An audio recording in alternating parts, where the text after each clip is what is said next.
सभी का एक बार फिर स्वागत है SPN9 के इस खास कार्यक्रम में और मैं हूं आपके साथ फरहान। सुप्रीम कोर्ट भी कहता है, जज भी कहते हैं, न्यायाधीश कहते हैं कि प्रवासी मजदूरों के हालात देखकर किसी के भी आंखों में आंसू आ जाएंगे। शायद यही आंसू दिल्ली के प्रदेश अध्यक्ष हैं कांग्रेस के अनिल चौधरी, उनकी आंखों पर भी आ गए होंगे। उन्हें बर्दाश्त नहीं हुआ होगा और उन्होंने अपनी गाड़ी उठाई और बॉर्डर तक छोड़ने निकल गए प्रवासी मजदूरों को। ये कथित जानकारी है हमारे पास, जिसको लेकर उन पर कार्रवाई करने की भी बात चल रही है। अनिल चौधरी पे क्या गलत किया है अनिल चौधरी ने, हमारा सवाल है ये। हमारा सवाल है कि अनिल चौधरी यदि प्रवासी मजदूरों को छोड़ने जा रहे थे तो उन्होंने क्या गलत किया है। कहा जा रहा है सोशल डिस्टेंसिंग को भी तहस नहस कर दिया। किस तरह की सोशल डिस्टेंसिंग? गुजरात में पथराव हो रहा है, राजकोट में लोग निकल आए हैं। मध्य प्रदेश और यूपी का जो बॉर्डर है वहां पर करीब 10,000 मजदूर प्रवासी हैं। 80 बसों का आपने वायदा किया था, 10 बसें भेजते हैं। वहां सोशल डिस्टेंसिंग की धज्जियां नहीं उड़ रही हैं, गुजरात में पत्थरबाजी नहीं हो रही है और आप अनिल चौधरी को कह रहे हैं कि आपने सोशल डिस्टेंसिंग का उल्लंघन किया है। भाई, आप पे कार्रवाई होगी। उन्हें ऐसे ही छोड़ दिया जाए मजदूरों को? ना विपक्ष निकलकर सामने आए, ना आप आइए। यही हरकत करी निर्मला सीतारमण ने। आप महिला हैं, आपका तो एक सम्मान फालतू है किसी अन्य व्यक्ति से। यदि कोई पुरुष की अपेक्षा, आपको तो हम फालतू सम्मान करेंगे, लेकिन हम सम्मान कैसे करें जब आप बेहुदा बयान दे रही हैं। आपकी पार्टी के लोग अनिल चौधरी पर केस करने की बात कर रहे हैं और आप कह रही हैं कि राहुल गांधी मिलने क्यों गए उन लोगों से, ड्रामे कर रहे हैं। अरे ड्रामे तो आप लोग कर रहे हैं। पहले तो कह रहे हैं कि प्रवासी मजदूरों की हिफाजत करनी है, 80 की जगह 10 बस भेजते हैं। जब कोई उनकी हिमायत के लिए उतरता है तो वह भी ना उतरे, मजदूरों को अकेला छोड़ दिया जाए। अरे हो सकता है कि अपने बड़े नेता से मिलकर, देश के एक जागरूक व्यक्ति से मिलकर उनके अंदर हिम्मत बन जाए। जहां वो 4 दिन बाद मरने वाला था, शायद 10 दिन बाद मरे। उन 10 दिनों के भीतर उपचार मिल जाए, उसे उसके घर पहुंचा दिया जाए। ट्रेनें आपने रद्द कर दी हैं, बस आपके पास नहीं है, राशन की व्यवस्था आप नहीं करवा सकते, पैसा तो देश में खत्म ही है, एसेट्स आप बेचते जा रहे हैं। अरे और कितना क्या बेचना है? पूरा देश तो आप लगभग बेचने की कगार पर आपने ला दिया है। 40-45 साल की बेरोजगारी से सुलझाने की बात की जा रही थी, उभरने की बात की जा रही थी।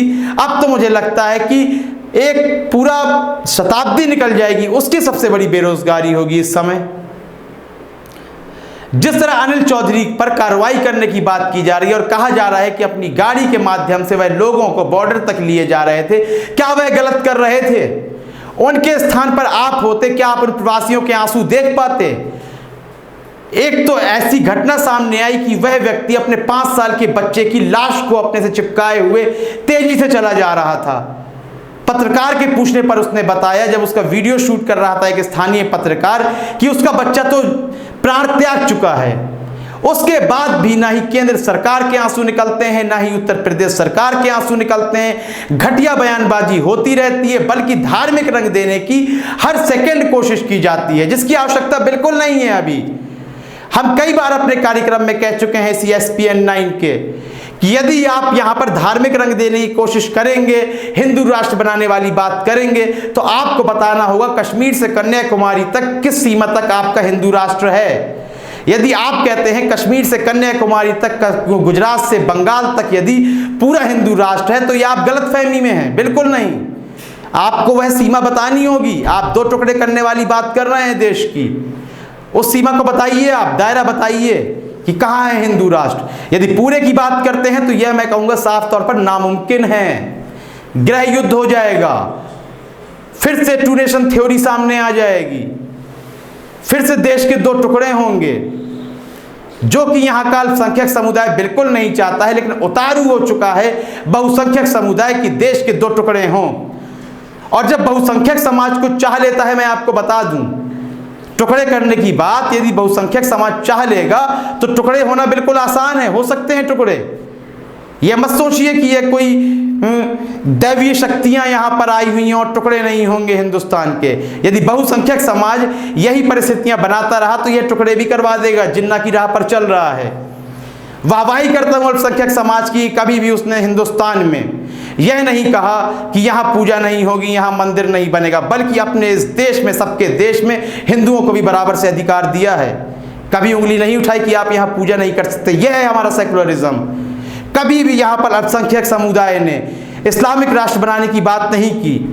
चाहता तो कर सकता था, उसका देश है, वह भी यहाँ का वासी है, लेकिन नहीं की। बराबरी से अधिकार दिए हैं, लेकिन बहुसंख्यक होने का जो फायदा उठाया जा रहा है, कोरोना के साथ जोड़ा जा रहा है, तमाम तरह की जिहाद बताई जा रही हैं, यह बिल्कुल बर्दाश्त करने योग्य नहीं है। परिस्थितियां वही हो जाएंगी जो आज़ादी के वक्त हुई थी। इस संबंध में आपकी राय महत्वपूर्ण है, अपनी राय देना बिल्कुल भी ना भूलें। कार्यक्रम को लाइक करें, ज़्यादा से शेयर करें और चैनल को सब्सक्राइब अवश्य कर दें। तब तक के लिए इजाज़त दीजिए, धन्यवाद।